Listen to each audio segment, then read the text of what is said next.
그러면 이 시간은 우리 연말 마지막 하나님 주신 말씀 성경 봉독 가도록 하겠습니다. 시편 1편입니다. 시편 1편 1절부터 6절까지. 오늘은 말씀이 좀 짧습니다. 한 15분 안에 끝날 것 같습니다. 집중해서 들으시면 계속 되새겨지는 은혜가 있을 줄 믿습니다. 복 있는 사람은 악인들의 꾀를 따르지 아니하며 죄인들의 길에 서지 아니하며 오만한 자들의 자리에 앉지 아니하고 오직 여호와의 율법을 즐거워하여 그의 율법을 주야로 묵상하는도다. 그는 시냇가에 심은 나무가 철을 따라 열매를 맺으며 그 잎사귀가 마르지 아니함 같으니 그가 하는 모든 일이 다 형통하리로다. 악인들은 그렇지 아니하며 오직 바람에 나는 겨와 같도다. 그러므로 악인들은 심판을 견디지 못하며 죄인들이 의인들의 모임에 들지 못하리로다. 무릇 의인들의 길은 여호와께서 인정하시나 악인들의 길은 망하리로다. 아멘. 오늘 시편 1편입니다. 시편 1편은 시편 전체 150편의 모든 내용을 압축했다 이렇게 보시면 됩니다.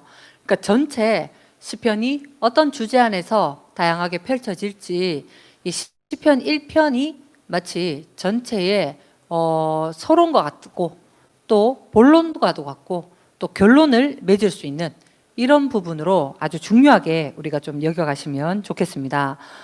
그러면 지금 복 있는 사람은 하고 복으로부터 시작되는데 이 복에 특별히 한국 사람만 관심이 있는 게 아니더라고요. 중국도 새해가 되면 이 복복자를 거꾸로 이렇게 달아놓는다고 합니다. 집 앞에. 그 이유가 복이 너무 차고 넘쳐서 밖으로 쏟아질 정도로 다른 사람에게 베풀 수 있을 정도로 복을 받고 싶다. 이런 열망을 담은 그런 퍼포먼스가 아닌가 이렇게 여겨집니다.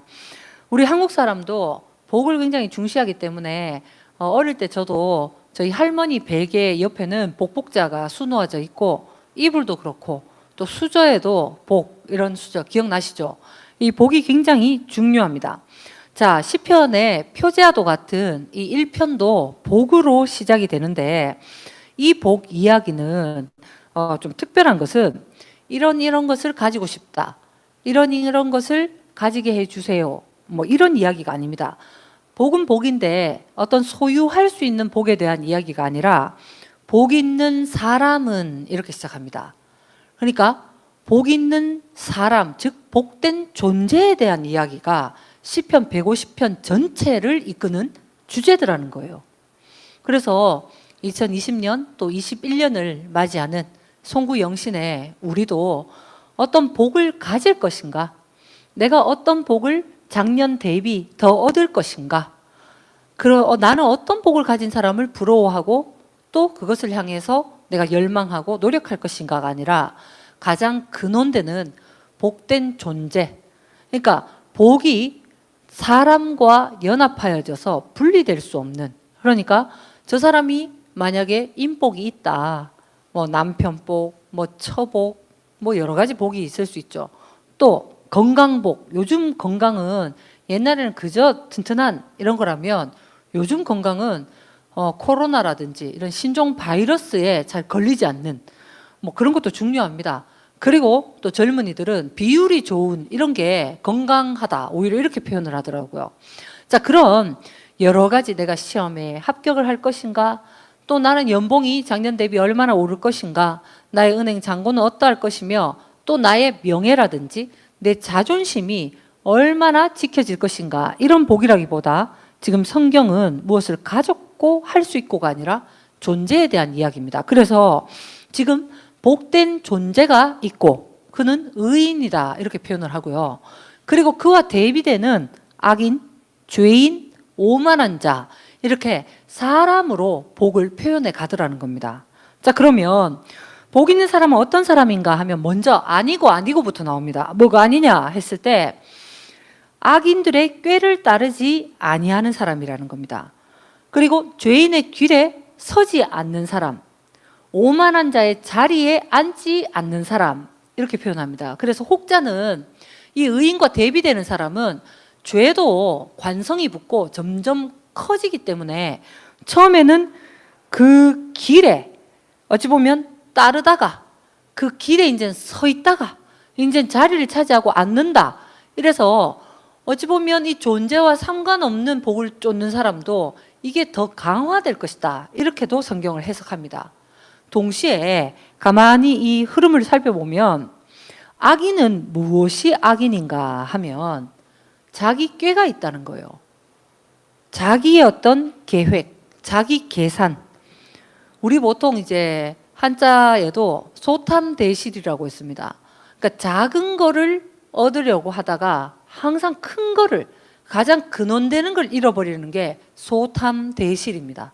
그러니까 이 악인은 자기 계획과 자기 셈법이 있는데 결국 자기 꾀에 자기가 속게 되는, 이게 바로 악인의 어찌 보면 노선이더라는 거예요. 동시에 죄인은 어떤 자가 죄인이냐 할 때 성경에서는 죄인의 길에 서지 아니하고, 길이라는 것은 어떤의 행로입니다. 행로.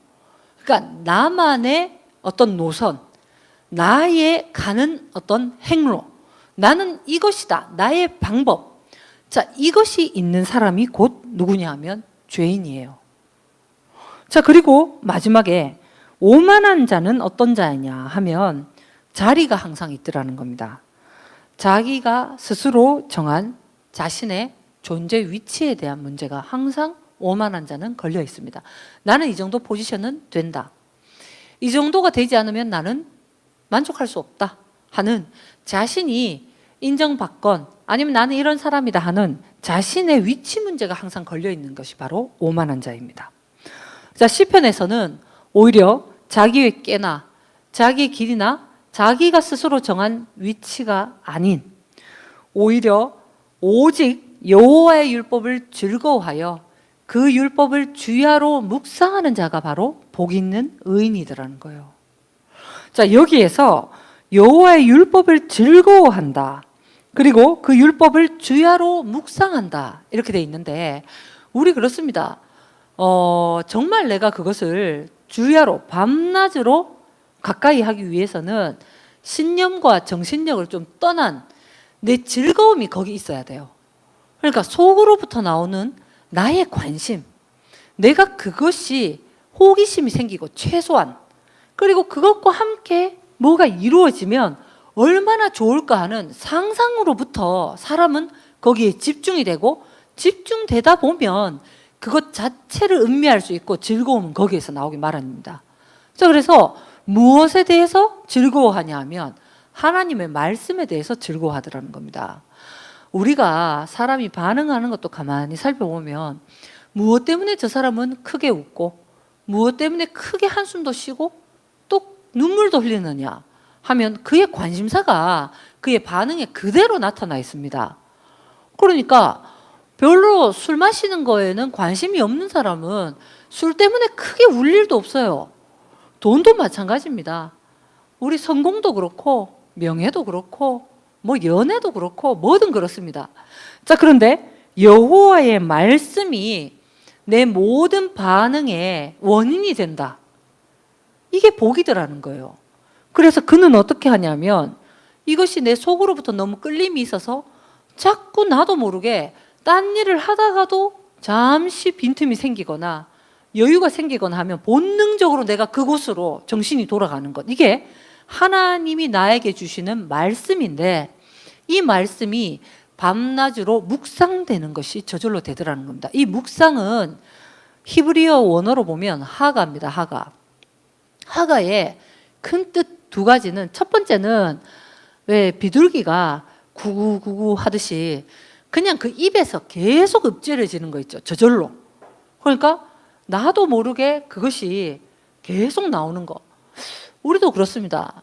결혼을 해야 되는데 내가 여러 가지 상황상 뭐 두렵거나 아니면 지금 정황이 안 되거나 하여튼 마음에 드는 사람이 없거나 이러면 그 사람은 뭘 얘기해도 자꾸 결혼 얘기하기 마련입니다. 그래서 누굴 보더라도 저 사람 결혼했으면 좋겠다 하는데 자기 이야기고 막 이런 경우들이 가끔 있습니다. 자, 그래서 이건 마치 비둘기가 입에 하가 된다라는 거는 자기도 모르게 내가 인지하고 뭘 깨닫기 전에 내 본성으로부터 올라와서 비둘기가 구구구 소리를 내는 것처럼 내 입에 하나님의 말씀이 계속 새김질이 되고 있다는 거예요. 동시에 또 이 하가의 뜻은 굉장히 능동적인 뜻입니다. 으르렁거리다. 맹수가 앞에 먹잇감이 있는데 사냥을 해서 내가 저것을 먹어보겠다는, 나의 양식으로 삼아보겠다라고 도전하면서 으르렁거리는 것, 이게 하가입니다.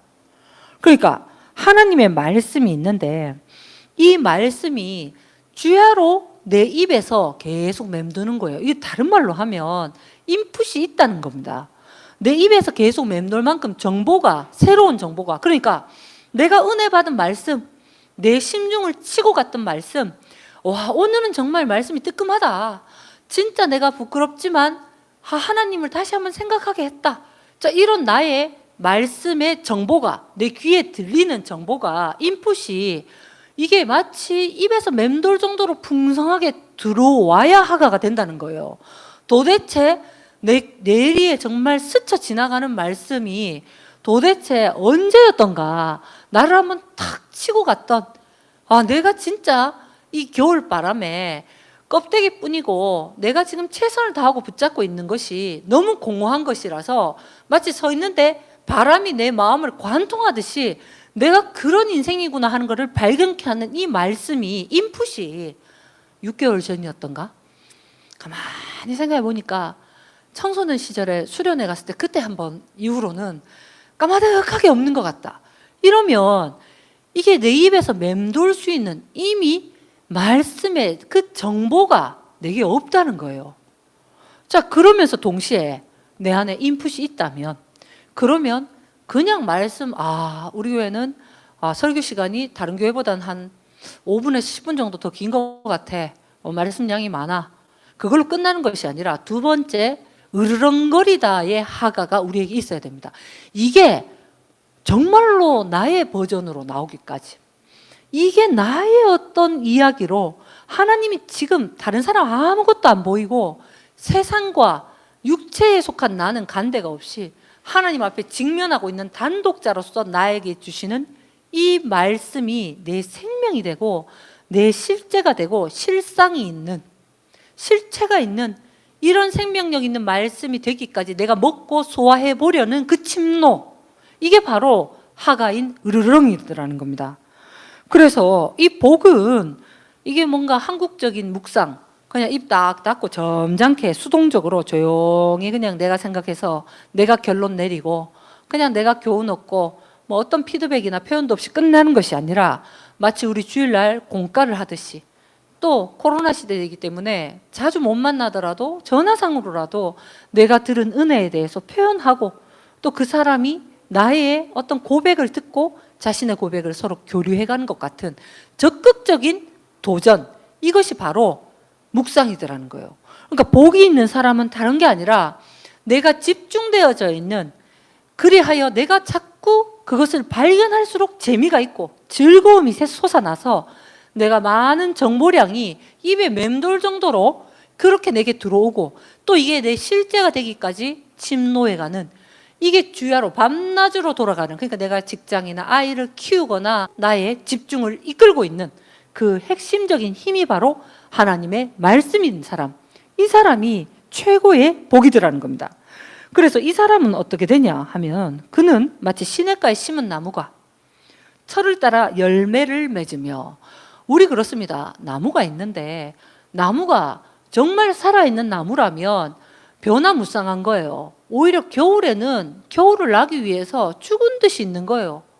그리고 동시에 봄이 되면 순이 올라오고 새싹이 올라오고, 그래서 내가 한 해 동안 눈에 보이지 않는 내 내면의 변화, 내 가치관의 변화가 가을이 되면 열매로 나타나기 마련이더라는 거예요. 그래서 열매가 없으면 안 된다가 아니라 이 과정이 겨울부터 봄, 여름까지 내가 충실했다면 가을의 열매는 그 결과로 저절로 나오게 되는 거죠. 그러니까 뭐 어떤 행위가 나와야 된다. 그가 그리스도의 빛으로 뭔가 비춰줘야 된다. 그에게서 세상 앞에 짠맛이 드러나야 된다. 이런 거를 강요하거나 강조하지 않더라도, 내가 결단하지 않더라도 저절로 그에게서 열매가 나타나는 표현 양식이, 그러니까 사랑하라 사랑하라, 헌신하라 헌신하라, 희생하라 희생하라, 기뻐하라 기도하라, 이런 거를 요구하지 않더라도 이것만 되면, 여호와의 말씀이 즐거운 가운데 주야로 묵상만 되면 저절로 나올 게 나오더라는 겁니다. 저도 이 낱말 카드를 이소영 집사가, 그래도 제가 이제 목회자니까 좋은 말씀을 좀 뽑아 주십시오 해서 여기 2개는 이제 소영이가 직접 뽑고 제가 성경을 펴가면서 좀 읽어봤는데, 와, 말씀이 피곤하긴 해도 너무너무 좋은 말씀이 많더라고요. 너무 귀한 말씀이 이게 막 샘솟아 오르더라고요. 자, 그런데 이게 이 말씀 안에 모든 내용이 그냥 열매를 만들어내라, 그런 행실을 살아라, 교인이면 어떻게 살아야 된다, 구분돼야 된다, 스스로 자기 몸을 단돌이 해서 그렇게 유지해 가는 것이 아니라, 마치 이것만 되면 저절로 시냇가에 나무가 딱 심기면 시절을 쫓아 열매가 나온다는 겁니다. 저절로 나오게 돼 있어요. 이 말씀 카드에 있는 모든 하라 하지 말라가 우리 본성으로부터 저절로 나오게 돼 있다는 겁니다. 그리고 동시에 그 잎사귀가 마르지 않는다는 겁니다. 잎사귀는 그늘이 되어주기도 하고요. 이거 어찌 보면 나 자신뿐 아니라 다른 사람에게까지도 뭔가 유익을 주는, 그러니까 에스겔서에 보면 성전 문지방에서 그 물이 솟아 흐르는데, 샘솟아 오르는 물이 발목에서, 무릎에서, 허리에서, 나중에 너무 풍성해서 내 의지대로 막 헤엄을 치는 게 아니라 떠다니는 거예요. 그러니까 이 에스겔의 환상과 예언은 교회로부터 묵상되어진 각 성도와 지체들의 입으로부터 나오는 내 존재의 복받은 고백과 내 소망과 기도가 너무 풍성하게 되어져서 세상의 어떠한 것도 여기에 포함될 수 없고, 내 어떤 악인의 꾀나 죄인의 길이나 오만한 자리에 스스로 정한 어떤 자리도 내가 여기에 뭔가를 주도해 가는 것이 아니라 하나님의 그 말씀에 우리가 정말 떠다니듯이 유영하면서 그 흐름에 나를 맡길 수밖에 없는 그런 회복되어진 교회에 대한 환상입니다. 거기에서 양옆에 나무가 있는데 이 막 풍성하게 성전 문지방으로부터 물이 나오죠. 그 잎사귀는 어디에 쓰인다? 치료제로 쓰인다고 되어 있습니다. 몸을 가지고 살아가는데 아픔이 없을 수 없어요. 아무리 우리가 하나님의 말씀으로 산다 하더라도 하나님 그때그때 우리 인생에 주신 미션이 있고, 내가 때로는 병원도 가야 되죠.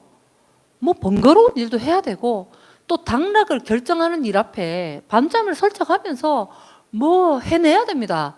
그때 결과가 나쁜 거를 우리가 아무 감정도 난 느끼지 않는다. 왜? 신앙이 있으니까 그렇게 할 수 없습니다. 오히려 내가 눈물도 흘리고, 내가 참 부끄러움도 당하고 아쉬움도 있고, 이게 진실된 사람 냄새 나는 인간의 위치예요. 자, 그런데 지금 시냇가에 심기기만 하면 그 나무는, 이 다른 말로 하면 시냇가에 심긴 나무라는 것은 즐거움 가운데 주야로 말씀이 묵상되는 사람들이에요. 그는 내 삶에서 일어나는 모든 애환과 아픔에 대한 잎사귀가, 넉넉한 치료제가 샘솟아 나와서 옆에서 괜히 괜찮나 괜찮나, 뭐 나도 괜찮아, 뭐 센 척하고 이렇게 하지 않더라도 내 내면으로부터 회복되어진 진정한 그 힘이, 하나님의 능력이 그에게 있더라는 겁니다. 이제 마치겠습니다. 복은, 여기 시편에 나오는 복은 원어상으로 보면 아사르라고 되어 있습니다. 아사르. 그러니까 이 사람은, 오직 악인들은 바람에 나는 겨와 같이 너무 가볍게 어떤 환경에 따라서 금방 그 사람이 동풍이 불면 동풍에 다 반응하고 북풍이 불면 북풍에 반응하는데, 그런데 의인들은 심판을 견디지 못하는 것이 아니라 모임에 항상 모여 있다는 겁니다. 5절에 보면. 그리고 무릇 6절에 의인들의 길은 여호와께서 인정하시나 악인들의 길은 망하리로다, 이렇게 되어 있습니다. 이 복은, 아사르라는 복은 어떤 복이냐 하면 가다, 이런 뜻입니다. 우리말로 하면 가다. 직행하다 이런 뜻입니다. 한번 가다가 멈추면 세워라 내워라 하다가 몇 걸음 가다가 또 주저앉으면 세워라 내워라 하는 게 아니라 직행을 하는 거예요. 이 복은 아사르의 복이 있다는 겁니다. 그런데 가긴 가는데 어디를 가느냐 했을 때 이 인생길은 나를 찾는 길입니다. 진짜 내가 누구냐? 난 누구의 엄마인가? 난 누구의 아내로 사는가? 아니면 직업적으로? 아니면 어떤 소유? 이걸 할 수 있는 사람? 그래서 내 인생의 라이센스를 몇 개 따고 자기 개발을 어느 정도 하고 내가 책을 얼마나 읽어서 학식과 그 상식과 교양을 내가 갖추어서 그래서 다른 사람들에게 뭔가 유익을 끼칠 수 있는 그 길이 아닙니다. 그 길과는 좀 상관이 없는 정말 내 정체성을 회복하고 하나님이 나를 지은 목적이 이루어지는 그곳으로 멈추지 않고 직행할 수 있는 아사르의 복이 바로 이 복입니다. 자, 그래서 이 사람들은 모든 것이 다 형통하다는 거예요. 인생에 있어서 방법론에 대해서 나는 이거 안 되면 못 견디고 저럴 때 나는 절대 못 참고 그렇게 될 일이 저렇게 되면 나는 정말 나는 참지 못한다. 이렇게 조건을 달아서 인생이 몸을 가진 인생이 형통할 거라고 기대하시면 안 됩니다. 오히려 이 형통은 나는 아사르만 되면 다 된 걸로 받겠다라는 그 기준이 변화된 데서 오는 겁니다.